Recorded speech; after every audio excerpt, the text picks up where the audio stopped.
ఇది తమిళనాడులోని చోళంగిపురములో ఉండే ఘటికాచల యోగా నరసింహస్వామి కొండ.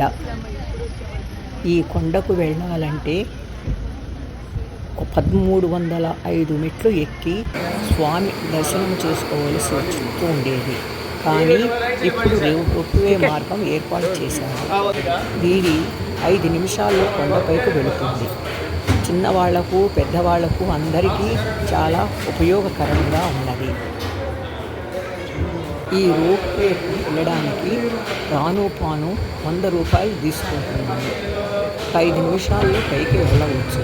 ఒకప్పుడు పెద్దవాళ్ళు ఎక్కలేని వాళ్ళు డోలీలో వెళితే మనిషికి 2000 తీసుకుంటున్నారు. కానీ ఇప్పుడు తక్కువ ఖర్చుతో ఇంత ఎత్తు కొండకు వెళ్ళి సులభంగా రావడానికి వీలు పడుతున్నది. జై నరసింహ, జై జై నరసింహ.